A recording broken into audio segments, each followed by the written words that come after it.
This episode is brought to you by LifeLock. Not everyone is careful with your personal information, which might explain why there's a victim of identity theft every 5 seconds in the US. Fortunately, there's LifeLock. LifeLock monitors hundreds of millions of data points a second for threats to your identity. If your identity is stolen, a US-based restoration specialist will fix it, guaranteed, or your money back. Save up to 40% your first year by visiting lifelock.com/podcast. Terms apply. The NBA playoffs are here, and I'm getting my bets in on FanDuel. Talk to me, Chuck GPT. What do you know? All sorts of interesting stuff, even Charles Barkley's greatest fear. Hey, nobody needs to know that. New customers bet $5 to get $200 in bonus bets if you win. FanDuel, America's #1 sportsbook.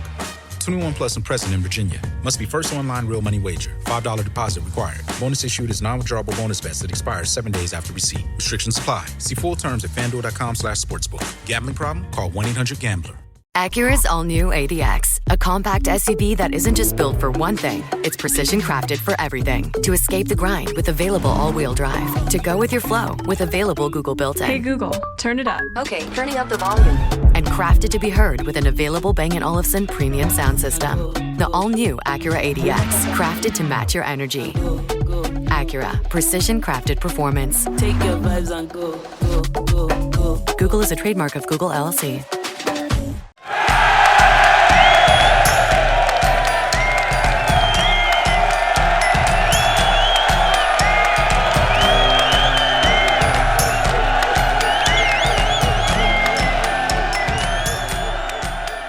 Yo, yo, yo, and welcome back to the Banter Boys podcast. My name is Sanji. With me is Ryan. How are you doing, boy? Welcome. I am doing good. The season is winding down.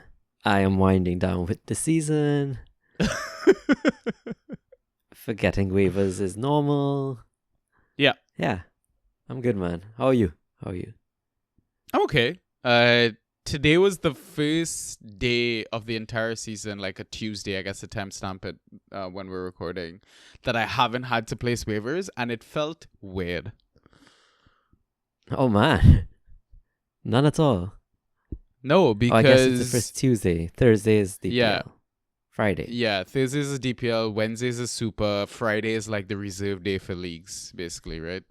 Yes.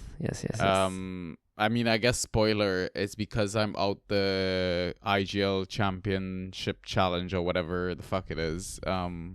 Yeah, I didn't. I mean, I could have placed waivers, but I decided to not be a dick. Yeah, I wouldn't have done the same.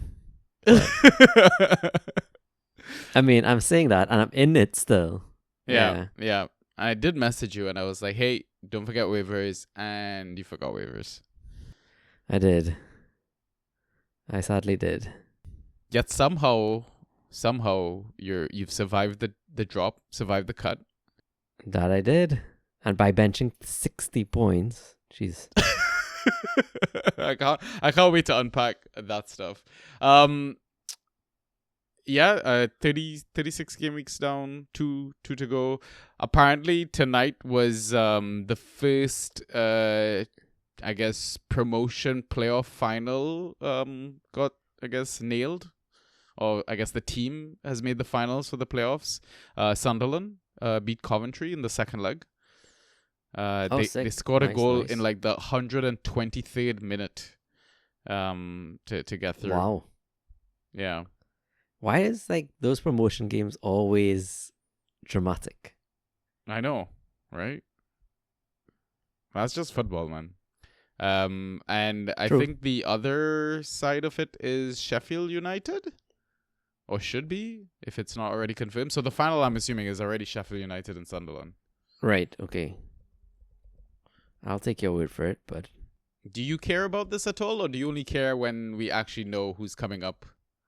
I only care about who gets promoted. Yeah, sad but true. Yeah. Yeah, I assume it's gonna be Sunderland that comes up. At least I want Sunderland to come up. So yeah, I would be happy to have them back. I have not followed them in quite a while. Like who do they even have? Not Lee Catamol, I'll tell you that much. Oh, they've got frigging Bellingham. They've got Jude's brother, no?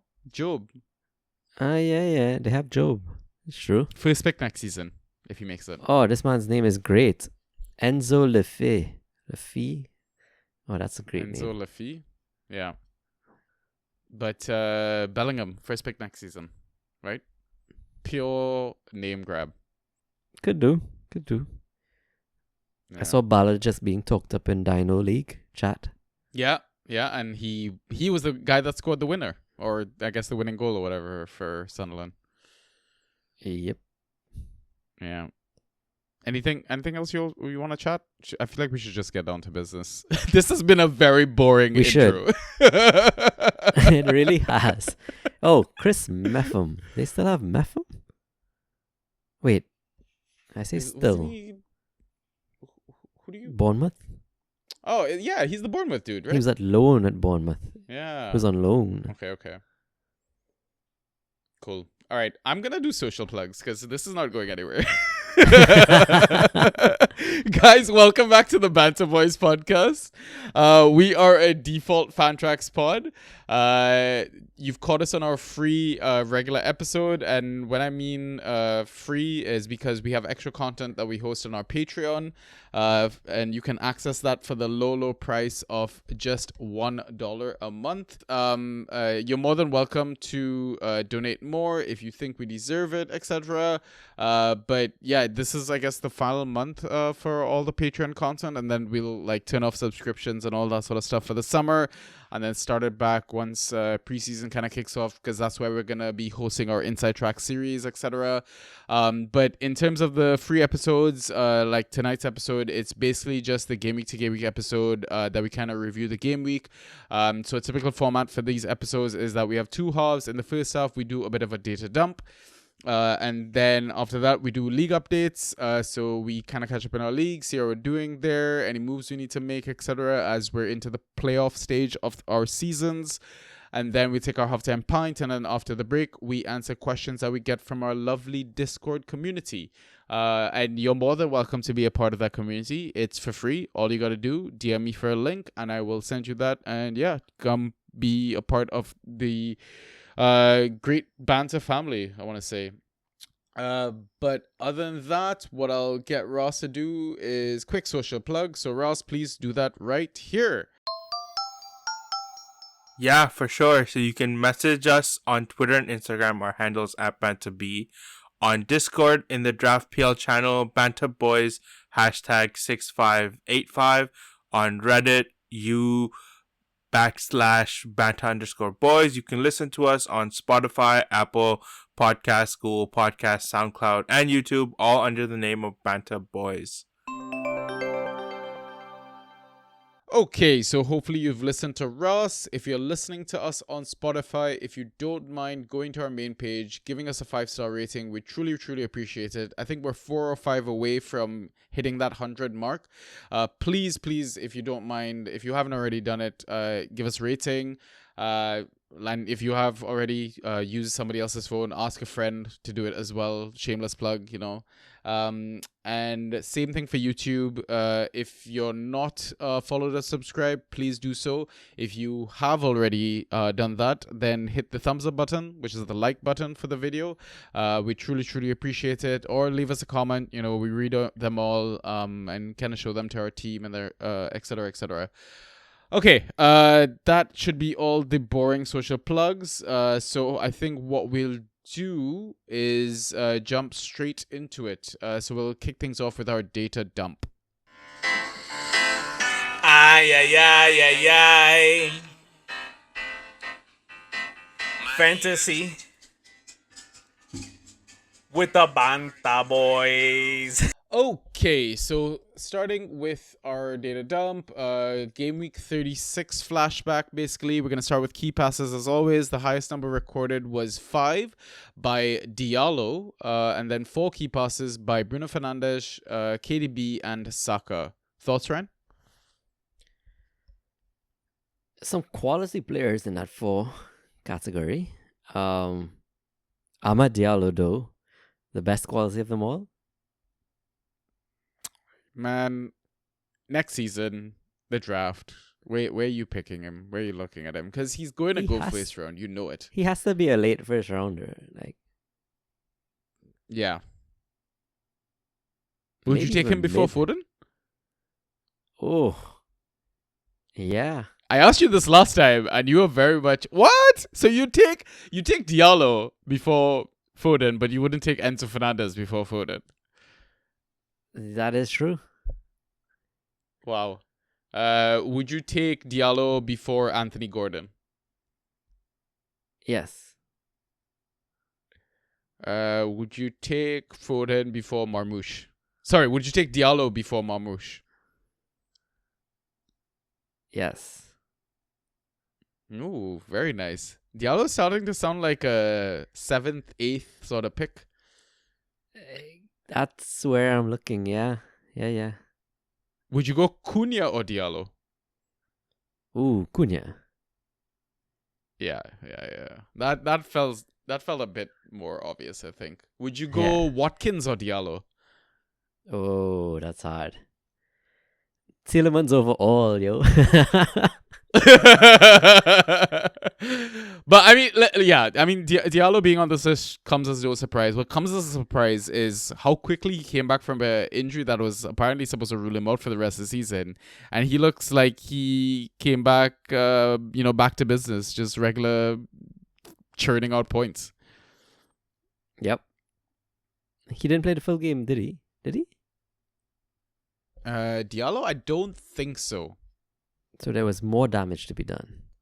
So Diallo ended up playing like 82 minutes. Yeah. Okay, close to it. Kid got 15 ghost points, yo. Yeah, insane. That's crazy. Yeah. But yeah, I mean, the rest of the guys, it's fairly standard. No surprises at all. I would say Saka surprised me. Like, he's back to his ghosting potential. He hasn't been living up to that since he came back from injury, really.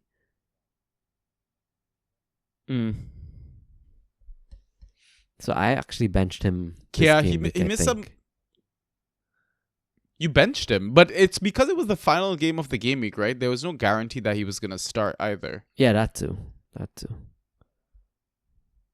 Yeah. KDB's next game is his final game at the Etihad as well. It was Southampton, so I don't know if like him looking sharp is like a thing. I mean, you can say that, but then they drew, so kind of shocking. Yeah. I like that. What's his face? Ruben Dias said in the interview, like, oh, there was only one team that wanted to play football, and then I don't know if you like follow any of the clubs on social media, but it was basically Southampton just put out a video of like some really off-key tune song with just showing a reel of just Man City wasting all their crosses and their shots and. Yeah, it was top bands. Definitely Nice. top bands. Nice. All right, so now what I think we'll do is move on to our next category, which is the shots and how many on target. So the highest number of shots recorded in Game Week 36 was 8 by Harry Wilson. He had 3 of them on target. Then 6 shots attempted by Højlund. He had 2 of them on target. Then 5 shots attempted by KDB, who had 1 on target. Morgan Gibbs-White had 1 of his 5 on target. Vissa had 1 of his 5 on target. And Wood had 1 of his 5 on target. Thoughts, Ryan? I think this was a brutal game week for some managers. Like, Vissa has been on crazy form. 5 shots, 1 on target. Like, that's so not typical of him. Same for Wood, missing a couple easy chances. But it's kind of the reverse for Morgan, because Morgan gets 1 shot on target, scores it, and gets the assist, right? Like, he hasn't actually returned well in how long? So... in a while. Yeah, and then Harry Wilson, Højlund, like, those are odd ones too. So, very strange game week. Yeah. I mean, I'm going to chalk down the lots of Harry Wilson attempts because coming up against an Everton team without Tarkowski. Fair. Hoyland against West Ham. West Ham are still kind of trash. They are. I mean, like if Hoyland's getting 6 shots, bro, something is wrong. True. Very true. I mean, when your goalkeeper celebrates the opponent's goal, bro, that cannot be real. No way Bayender was actually celebrating. Surely he was like screaming. Frustrated. Yeah, that has to be frustration. Yeah. Or he was celebrating a combo set of points with Aaron Wan-Bissaka assist and Bowen goal. Yeah, he won his Fantrax League there, you know? Yeah. Could you imagine? Ugh. I mean, Gibbs White, Wood, Wissa, all against promoted teams. Oh, well, I mean, KDB as well. So it really is just the first two that are, I guess, a bit out of place. Yeah, true. But it's so poor on terms of accuracy from those who face these weaker teams. Yeah. You'd expect Haaland to be here. You'd expect maybe Haaland Foden to be here and Buemo to be on either the key passes or here, something. Yeah. Or Dams as well. True. Yeah. KDB popping up in both categories. Just saying. Final home game. Finish strong. Could be a massive haul. It is could be. I would be sad to see him go, but like he really was a shadow of himself this season. Yeah. So next, we'll move on to accurate crosses into the box. Highest number was 3 by 2 players, Elanga and Hutchinson. Thoughts, Ryan? Elanga makes sense. He actually looked really good. Shame he didn't hold more. He just got the 1 assist, I think.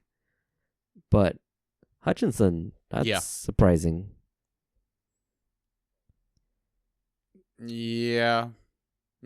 I can't remember seeing him on here many times, but then again, he's been injured quite a lot this season, I feel. Him and Leaf, Yeah. Leaf should come back in for next game as well. Yeah. All right, cool. So extra categories, the outliers for those. Tackles won, the highest number was 5 by Andre and Vifa. Dispossessions, there was a high of 5 by Elliot Anderson. Interceptions, there was a high of 5 by Mateus Fernandez and Keane. Clearances, there was a high of 13 by Bednarek and Wout Fes. Successful dribbles, there was a high of 5 by Ryan At-Nouri and Doku, but Doku did his in only 45 minutes, go figure. Aerials, a high of 8 by Beto, and then block shots, there was a high of 3 by Bednarek, Souček, Stevens, and Sulemana. I thought it was interesting that there were 3 Southampton players out of the 4 that racked up the most block shots for the game week. Thoughts, Ryan? I mean, that absolutely makes sense. City was peppering them, but not penetrating. I hate that word when it comes to football, but just sounds so bad. Oh, penetrating. Yeah. It's because you've got a horrible mind, and this is why I need to probably add back the adult rating on our pod now. Fair enough. My bad. So not that he's there for tackles won, but Weaver is having like a surge towards the end of the season. Do you know how many returns he's gotten in, like, say, the past 5 game weeks? Who's that? Weaver. Oh, yeah, he's been going ham, right? I think he has like maybe 2 returns in the last 5 game weeks. 3 assists, yo. 3 assists, right? He didn't score recently as well. Oh, he nearly scored something. And a goal about 4 games ago. Yeah, 5 games. So 1 goal. Yeah. No, he didn't score. It's my bad. Reading the wrong thing. Probably got chalked off, I think. Okay. Yeah, it must be. But yeah, 3 assists, yo. I don't even know where that's come from. Like, has his role changed that drastically for that to happen? No clue. Yeah, the thing with Brighton is like they chop and change so many of their player roles. Like players will be playing like OOP, different positions, this and that. It's like so much and too much to maybe keep a track of on a game week to game week basis, but that's definitely something to possibly look into for next season as well, I guess. Agreed. What else? Speaking of like Brighton players and stuff like that, I know he's not on the list or whatever, but blew my mind apparently was, do you know that this is the first season that Danny Welbeck has ever scored 10 or more goals in the Premier League in a single season? You're joking. That's what I thought, right? I was like, you've got to be kidding me. No fucking way is that true. He's probably been injured for chunks so much that he's not been able to do it, I guess. Yeah, which is crazy. Like the highest that he's done before this was like 9. He got 9 like 2 seasons. I don't know if that was like with United or with Arsenal or whatever. But yeah, when I heard that, I was like, holy shit, dude. He's been around for a really long time, right? But yeah, I was very surprised by that. I'm also surprised he got 10 this season. Like, I didn't realize that he had 10. I mean, he does have penalties as well when he's on the pitch, right? When I guess João Pedro's not around, which helps any striker, but... And he started the season on fire. Yeah, he did. Fair. Man, Ryan Aït-Nouri goes out of his mind sometimes. Yeah, I'm wondering... Like, I feel like I would take him a bit more seriously now and for like next season's draft because Vitor is the coach and it's not Gary O'Neill. For some reason, I have a bit more faith in like the Wolves backline now. Same, and I mean he's been doing it consistently, whereas before it just used to be a flash in the pan and then rubbish. Yeah. But now like Ran feels like Defender 2 vibes, I think. Yeah, I would agree there. Yeah, nothing else sticking out to me. Yeah, nothing else really, I'd say as well. Cool. All right, let's move on to the next segment then, which is the league updates. All right, Ryan, talk to me. How was game week 36? So, I mean, I know we've been talking about it a while. This Champions Cup thing that IGL is doing, which is really a perfect 11 type format. Just don't finish bottom 8, I think. So I scored 90 in IGL, which I guess was just enough because I think I finished maybe bottom 12 or something. But tons of regrets, yo. Okay, so I'll start with a good. Munoz, man. So good. Enzo, so good. Harvey Barnes putting up just about 10 points. And I kept Lewis Potter. I kept Vardy in my roster. So, you know, some kind of points there, maybe. But the game week regrets. Grabbing McAtee. Horrible play. Grabbing Jed Spence and playing him. Not the best play either. And then Ederson in goal with the clean sheet, but just 6 points. Like, we know he doesn't get saves, so just bad plays all around. And on top of that, my bench was El Canus, so good 14 there. Jacob Murphy, a good 16 there. Saka, good 13, 14 there. And Luis Diaz, who I didn't trust to actually start, so I didn't want to depend on him. Solid 16.5 there. So a whole 60 points on my bench and only 90 points in my starting lineup. Luckily, it was enough to progress, so I'll try a bit better for this coming game week. I did miss waivers like you mentioned, but I managed to pick up 2 new additions, one being Robertson. Don't actually expect much there. And I also swapped Ederson for Leicester's goalkeeper because I have no idea how to pronounce his name. Solarczyk, I think? Yeah. Something like that. Yeah. So that's a fixture play. What's funny is like Edison got 6 points last game week with his clean sheet as well. I know, which is nuts. Wait, don't you get 8 points for a clean sheet as a goalie? No, remember that changed at the beginning. It's just 6. Right. changed They at dropped it beginning from of the 8 to season. 6. Okay. So I mean, IGL, I'm still alive, still going, so I'll just keep going till I'm not. And I do have to go and scout the free agent pool to see what I can grab. I have some dead weight in my team, man. Like what? McAtee still, Jetsven still. Like, I could use a refresh. DPL was just back to its horrible self. I lost both my league and cup game, but a loss would be okay if they didn't more than double my score. I lost 95 to 47 and 105 to 47. It's just awful. Would you not rather like a being absolutely annihilated than losing by like 1-2 points?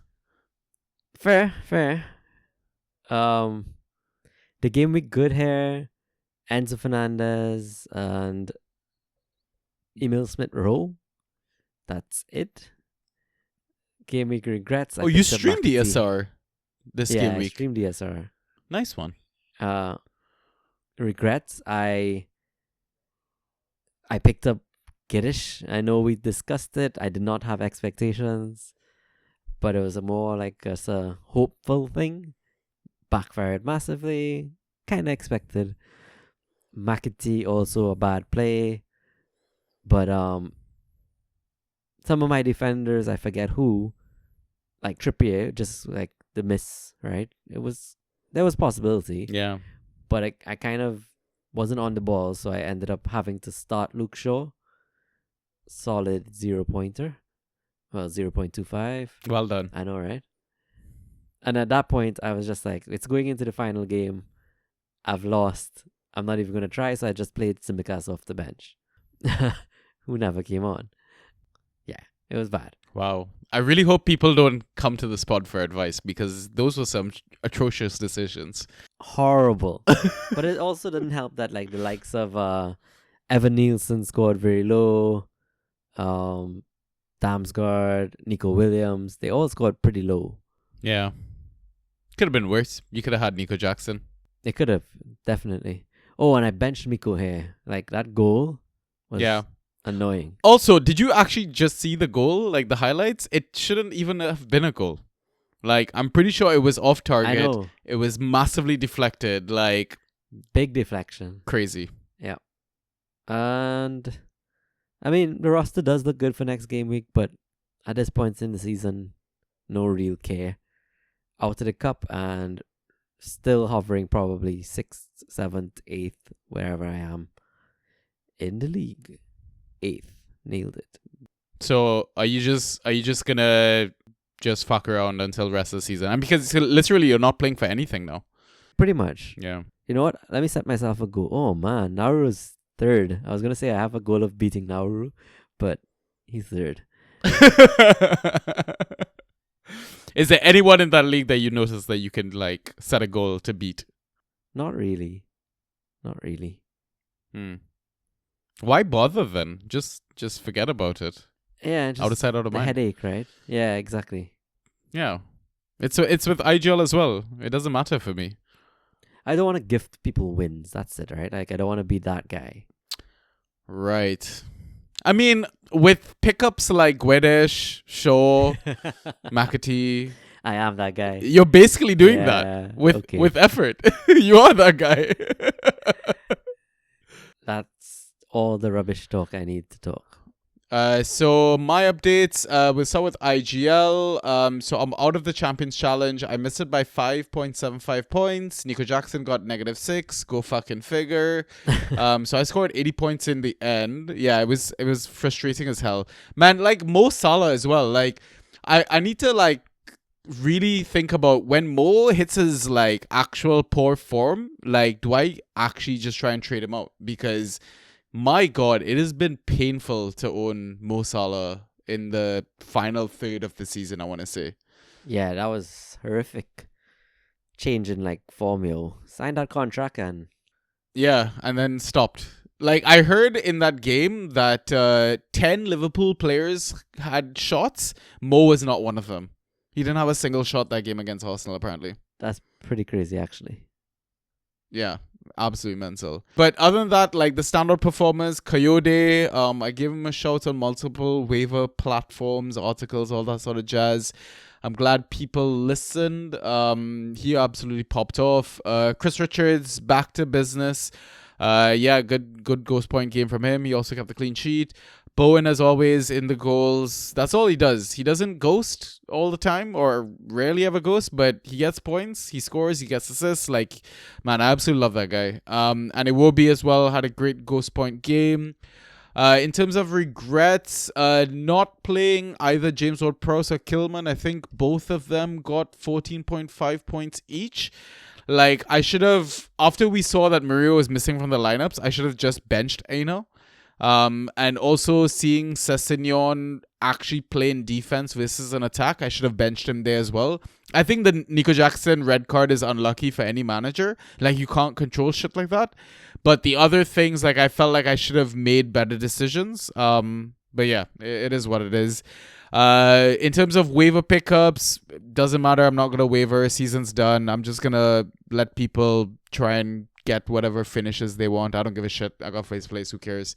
In terms of DPL, so I lost in both the league and the cup. Basically to like 120 to 109. Yeah, a bit of a brutal one. I'm still second in the league by points for. 3 people actually tied for second place. But the nice thing is that in the coming game week, both of those guys play each other. And the guy behind us is 2 points away. So I basically have to win both Game Week 37 and Game Week 38. And I can most likely get second place. I just have to win, though. That's the thing. What else? Standout performers, same with you, like Munoz and Enzo. Iwobi I have in this league as well, and Eze as well for his brace. Regrets, benching Enciso again. And the funny thing is I had those exact notes in last week's episode as well. I just literally left that the same way as it was. Benching Mikolenko, but again, I thought that without Tarkowski, Everton would be shit. They did concede. I didn't expect the goal. And again, I go back to, I think that goal was very lucky, like in terms of crediting Mikolenko with the goal. And then I guess playing McAtee, like I grabbed him in this league. And yeah, I really got a, like one takeaway from the season is just because you have guys as like streamers, waiver picks, all that, you don't always have to play them. Consider it as just like a blocking move for other managers as well. Like trust your main starting 11. Like my main roster, all were still starting. I should have just gone with that, right? Instead of trying to be too cheeky. But I mean, hindsight is a hell of a thing, right? If McAtee goes off and scores like 40 points, then I'm looking like an idiot having him on my bench against Southampton. Yeah, for sure. I mean, I feel the same way, right? We got sucked into the fixture, obviously. It's Southampton. But too many changes in the City lineup. City have not been themselves this season. Like, we really didn't need to go that far. That was a very big punt, I'd say, from both of us. But it was all about the hype of, oh, Holland's back. Yeah. KDB's starting. It's like all of them. Like, let's go. They're going to hammer Southampton. And lo and behold, they shut the bed so heavily, man. So is it one of those situations, right decision, wrong outcome? I don't think so. Like, this one felt like a forced decision, wrong outcome still. Sometimes those can work out for you, but this one just didn't. Yeah. Yeah, maybe. In terms of roster concern, I'm still running a 1 forward system in that league, basically Pedro Neto, which isn't the worst thing now with Nico Jackson being out for the rest of the season, because I assume Pedro Neto plays up top, and he scored really, really well when he was playing that position for a stretch of games. So ideally, yes, I would try and get another forward, but I think the trade deadline is already passed, and there's fucking no one in like the waiver pool. Maybe a Jamie Vardy if I'm lucky, but I doubt he's there.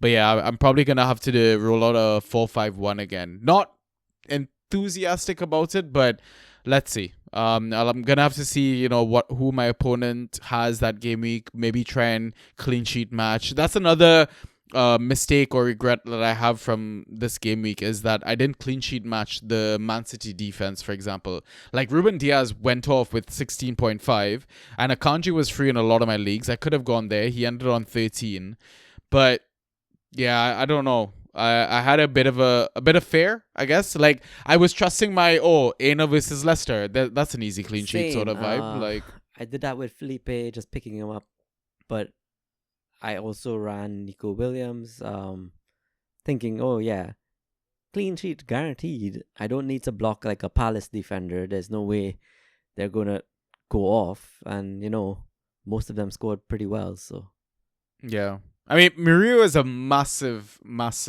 component in their backline, right? So, I guess bit of oversight over there.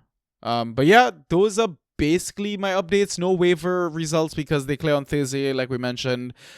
So now what I think we'll do is take our halftime pint, and we will be back after the break. So we'll see you in a bit.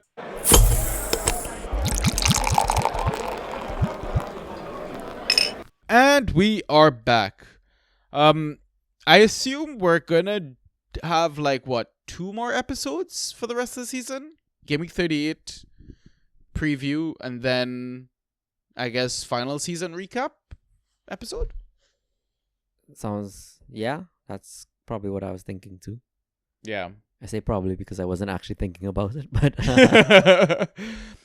I'm pretty sure we won't do a 3-hour recap, recapping everyone's season, this and that, but maybe we'll try and come up with some fun segments to somehow summarize how the season's kind of gone. And who knows, maybe our Discord might be able to help us out with that as well. Yeah, I don't know. Maybe we bring on a guest or two as well. There's potential. We'll see. Yeah, we could do. Yeah. You know what I would like to do? It doesn't have to be Tash, but was it Tash? No, it wasn't even Tash. Who used to send us the quiz questions? Was it Pi? It was Pi. Yeah. Should we get Pi to maybe do us a quiz? Yeah, maybe a 5-question each. Yeah, that sounds like a plan. All right, so we've got some questions, so let's jump straight into those. All right, so I'll take the first one. So it's a couple of questions from Sweetness McBossman. Great name as always. His first question is, I'm trying to decide whether to start Mats Vifa this week. How concerned are you starting players against Liverpool now? Good question. I am not that concerned, I would say. I guess I kind of chalk it up to the starting 11 still. Last game week starting 11 wasn't the best in my opinion. But especially Curtis Jones is not a starter in my opinion. But I can see Liverpool going hard or strong for the rest of the season just because they can. Yeah. They might do it for the final home game, but I think the next game, if I had Vifa, I'd definitely roll him out. Yeah. He's on form. Yeah. So don't be surprised if it backfires, but form over fixture in this case. Yeah. Yeah, agreed. I wouldn't be surprised if it backfired, but again, I back the player. Brighton is still trying to finish as high as possible because they can still kind of qualify for Europe in all these fucked up permutations, right? So they are playing for something. True. Yeah. His second question is, I'm always looking for new date ideas to go on with my wife. What's your most creative date idea that listeners can steal and pretend they thought of themselves? Ryan, you've got a partner. I feel like you're better equipped to answer this question. Oh, I definitely don't feel so. Because I have a partner, I don't try. I'm just boring. What is a good one? I would say, for me, I guess because it's your wife, you guys know what you like a lot, but maybe just encourage her to do something that you're into and she's not that into, but make it fun. So like, she doesn't have to go the Aston Villa game, but she can go like a, I don't know, like a local team game kind of thing, you know, like but I guess season's pretty much over, so little kind of And I think chance there. And I think Sweetness lives in the US as well. Okay. So I've massively killed your date idea. Guys, if you can't already tell, Ryan's not that much of a romantic. Clearly. For me, it's more like I would just encourage them to do something outdoorsy that they don't typically do unless I push them. So a random hike to a waterfall or go paddling, kayaking. Yeah. Something like that. And then just wherever it flows from there, because that's like the start of your day, but you get out pretty early. The whole day, you're just pretty much in a good mood, good vibe.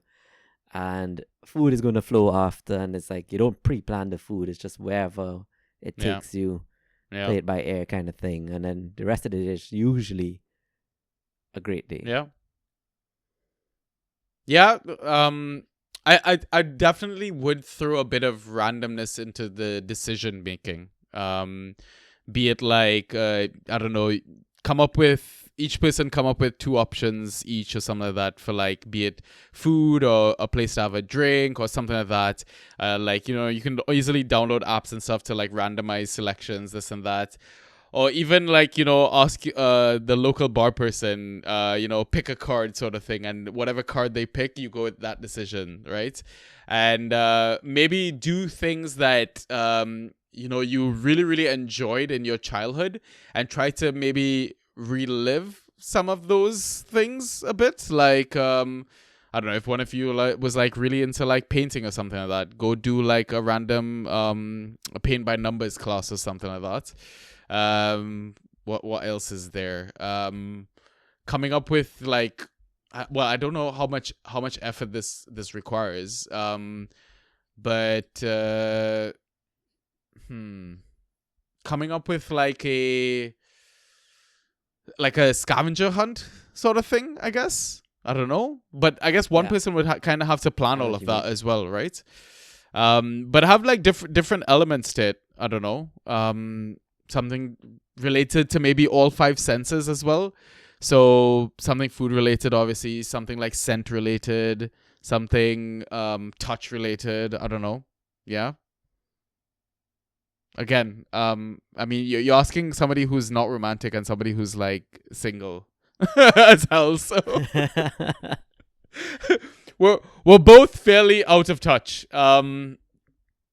Yeah, I mean, there's also like, if you want clever ideas as well, there's like really cool Instagram accounts and stuff that you can just go follow, right? There's always people that are putting out content for, you know, different date night ideas, be it in or out. And you can always like go to their websites, download like free templates, etc.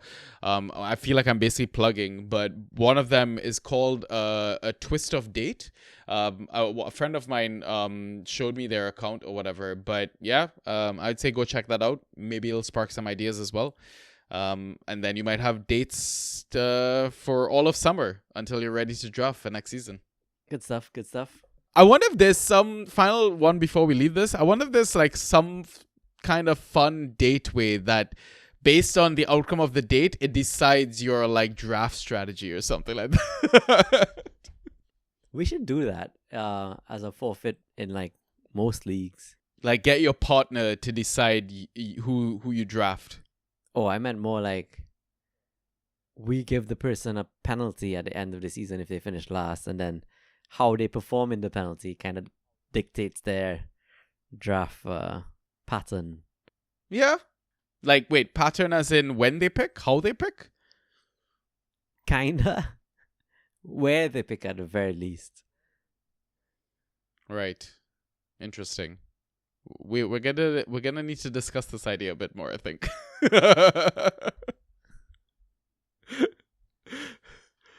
All right. Do you want to take the next question? Yeah, so the next one is from Draft Espresso. So he's saying, "Hey dogs, the season is either over or coming to a close, depending on which league you're in. Do you usually do a postseason debrief where you look back at decisions, results, or do you just try to look forward to the break and then the future draft?" And then I'll just read the next part of the question one time. If you do the debrief, what kind of stats, decisions, and lessons are you looking at specifically? I mean, we kind of debrief like almost every episode with our league updates, right? We're fairly reflective. I'm sure in like our postseason pod, we will kind of have some sort of reflection. Maybe like look at the original team we drafted, good decisions, bad decisions, and maybe draft picks that we made that kind of made or broke our season. Like, for example, going in Kunku, second round was a horrible fucking decision, right? In one of my leagues. Right. So stuff like that. But I do also like to kind of stress on taking a proper break as well. Because, like, a season can be very, very taxing, be it a successful or a terrible one. And I think a good breakaway and forget everything in a sense, it almost keeps you hungry for the next season once like mock drafts and all of that stuff come around, because burnout is a hell of a thing and you do not want to go through that. And the last thing you want to do is end up hating the game or the hobby that we all truly love. Yeah, that's good advice. I think similar to you, I mean, whatever we do on the pod is pretty much the extent of it for me. I'm not going to prep the debrief stuff for the pod, and I'm not going to really spend much time digging in to see, where'd I make mistakes, where'd I go on my 5-game losing streak, what happened there. Like, no, that's just not how I'm going to assess it. It's more general lesson learned that we would probably mention to each other. Is like, we mentioned a few just this episode, right? So, yeah. I agree. We can look back at like the key ones who made or break out season, especially like trades. Trades are so infrequent, so you can easily see if you made any trades at all in your league, how many, what it was, did it work out for you. But one thing I do realize most of the season, and I mean I can easily see it now, I almost always end the season on like 10 fab or some kind of positive fab. I don't actually spend it out, and I'm competing right now against people who have none. So I can go out and get someone if I wanted them, but there's just nobody on waivers, or I'm out of leagues, and it's like no point to doing any waivers. So, yeah, that's just one thing I kind of need to look back at, get a little better at spending my fab when it matters, which I would say is probably right after busy period, January transfer window, around there. You could definitely grab some gems still, I think, and spend well. A lot of players also can have like a change in form at that point too, right? Like some end the season strong, some end the season really poorly. So could make a big difference.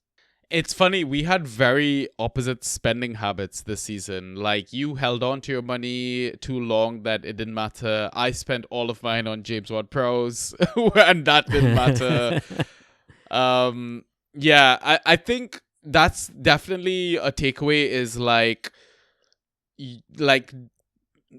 players in new teams, new systems. Like, I think maybe swerve, let that be somebody else's concern or somebody else's worry. I mean, sure, some of them, like the rare occasion, I think it absolutely works out, and the asset absolutely bangs. But again, I go back to Nkunku, James Ward-Prowse, sure. I mean, he was at West Ham, but then even the loan to Nottingham Forest and all that sort of stuff, like there was so much chop and change, too much uncertainty in that sense. And one of the things actually that came to mind I want to look out for next season is 3-point players. When I say 3-point players, I mean like a fullback like Luca Digne, who delivers the tastiest cross into the box possible, that it's basically like an accurate cross and a key pass in one. And you get 3 points for that action. Right. And I feel like there are assets out there like him, that I should be trying to get in my draft for next season. I get it. Like a Trippier in his prime. Yeah, for sure. And then add sets to it, and it's like gold. Yeah, exactly. Yeah. I was thinking of a couple from the January window that like managers were really high on, spent fab on, like Marlon and Tell and Asensio. Yeah. And not that any of them were necessarily flops. And Tell is performing now, right? Like he's been consistent for the last few weeks. Yeah. But you obviously would have spent somewhere in the teens or at least more than 10 to get that player. They didn't even start right away. Even when they started, they were performing very poorly, and you more than likely drop them. It's you have this like stigma. It's like, okay, I don't want to get that player back, or I spent money and it's sunk cost fallacy, and all kinds of different aspects can be at play. Whereas it's kind of what you said. Just take it for what it is, and just kind of be consistent with your spending and have certain criteria that you use, and once it meets those criteria, just why not? Yeah, great points, man. Definitely. But I'm sure like we're gonna. This is almost like a question that is perfect for our postseason pod, really. Definitely. And it's something that we should definitely revisit and have a bit of a deeper dig into. But yeah, I think Espresso has another question. I'll take that one. He's asking, have you ever considered getting a manager's tracksuit with your fantasy team logo and your initials on it? Because I haven't. That would be really weird. Ryan, that's the punishment we should get. Oh, man. That would be so good. Like, let them go pick up trash in their community wearing a full-on tracksuit with their team logo, initials as well. Surely someone's going to stop and ask them, mate, what are you doing? They have to, like, really go ham. They have to have a cap. They have to have a tracksuit. They have to have, like, a backpack with all of it. Like, well, or full on branded, like Tony Pulis, Tony Pulis sort of look, right? Yeah. Yeah. All right. Do you want to take our final one? Sure. Last question is from Honest. So he's asking, who are your best waiver pickups from this season? He's thinking like players who ended up being longer term holds, and then similarly, who are some of your most regretted drops? We're gonna have to do that full fantasy team thing again, don't we? To get, I think, the full breakdown of all the players that we ever owned. I think. I don't even remember how you Isn't do that that on how your phone. So you go onto your roster page, and I think there must be a filter. I don't know if I don't know how easy it is to do it on your phone, but definitely on the PC, like when you go into your roster page, you can select stats type. I think EPL, fantasy team, or full fantasy team. And I think full fantasy team shows you the full breakdown of every single player you've owned on your roster. Right. So I would say for me, some of the best waiver pickups were like Strand Larson, Milenkovic, Chris Richards as well. Definitely, I think deserves a shout. Other than that, like the other guys were like they were very much like chop and change, in and out sort of thing. Like no one stayed around for too long. I would say, and this is just my IGL league, but I mean I whined about it a lot and cried about it a lot. My biggest regret drop was Milenkovic. Oh yeah. I remember. Yeah. Anything come to mind for you? I mean, best grab for me, I would say, is hands down Enzo Fernandez, man. Him, Jacob Murphy, and Damsgaard, I think, stand out in terms of best long-term holds that just came out of a waiver or free agent pickup. Oh, and also Mac. Mac always performs for me late end of the season. The regrets, I'm looking. I did drop Raul Jimenez a bit too early. Same. I'm happy when I dropped Madueke, so that one was fine. Held on to Leon Bailey way too long. Actually, no real regrets in this league. Oh, I held on to Leaf way too long. Yeah, I remember that one for sure. Yeah. Let's see.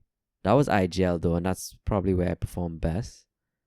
You know who was a good grab for us? Yeah. Dubravka, yo. Dubravka, when he had that spell, did pretty True. well. Yeah.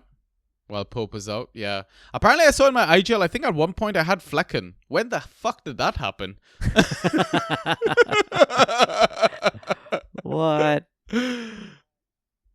Yeah, it showed on my full fantasy team that I had Flecken as one of my goalkeepers. That makes no sense. Why would I ever have dropped him? Oh, unless that was when he got injured and that was the Valdemarson thing. Right, yes. That's what it was. Yeah. Damn, I should have just held Flecken and ride him into the sunset. Anyways, I won that league, but for DPL, same as you though. Like, I think I had picked up Enzo as well as like a free agent. I picked up Dams as well, I think, on waivers. Getting Mikolenko, getting Kirkes as well, getting Mac as well, getting Pedro Neto when he started to hit his true ghosting ability. Because I know for a good period of the season, managers would have been absolutely frustrated with him, right? Because he was dropping like 1, 4, 5 sort of points.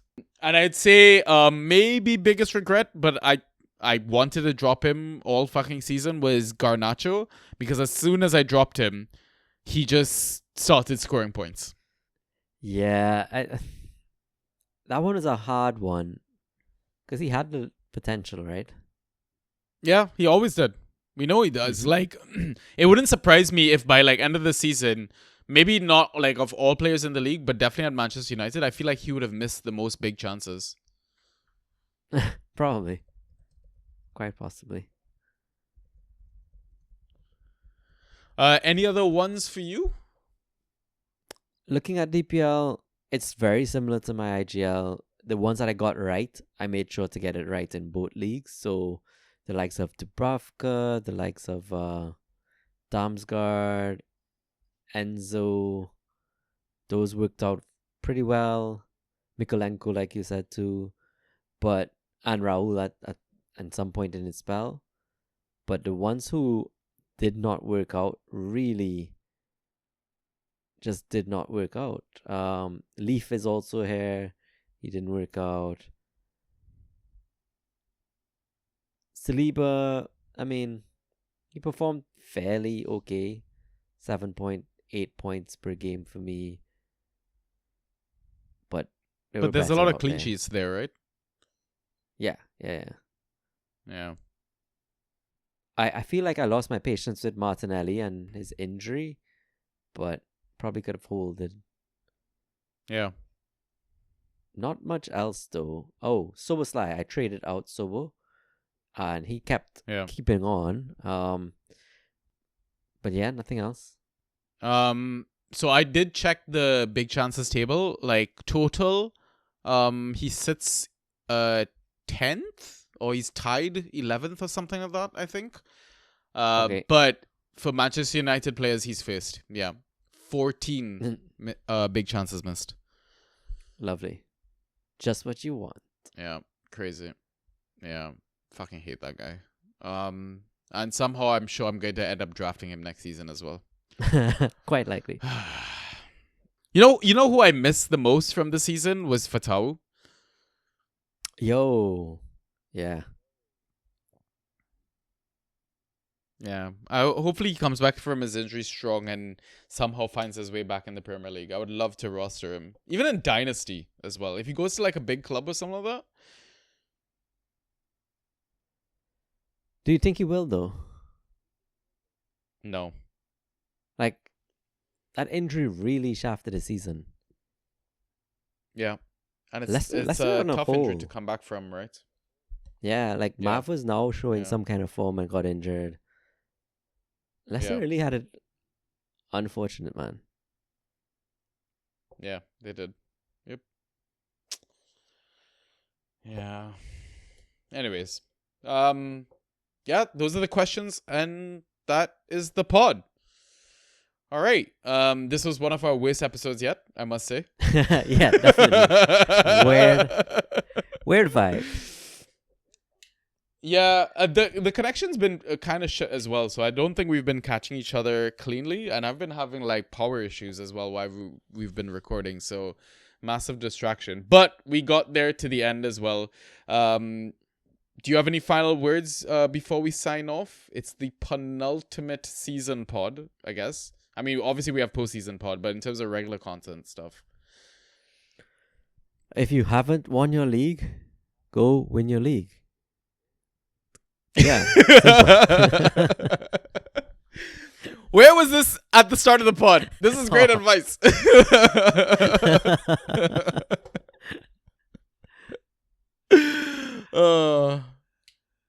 Yeah, I mean, I don't know what advice to give at this point of the season, man. If you've already won your league, enjoy the vacation. Start, I don't know. Start planning like things to do for the summer. Really just enjoy the time off.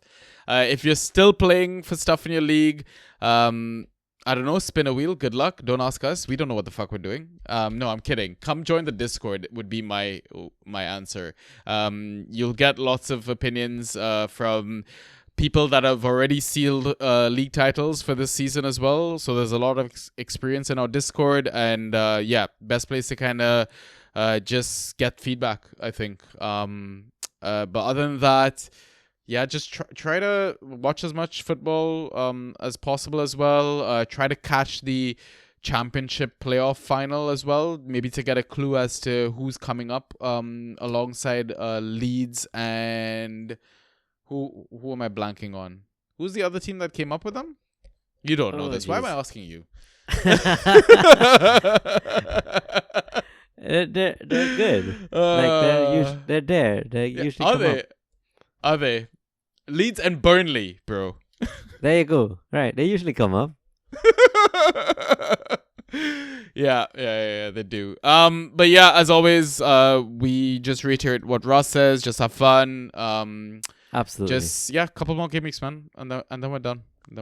Sad times. Yep. Anyways, Yep. Ryan, I will catch you on the next episode. Peace.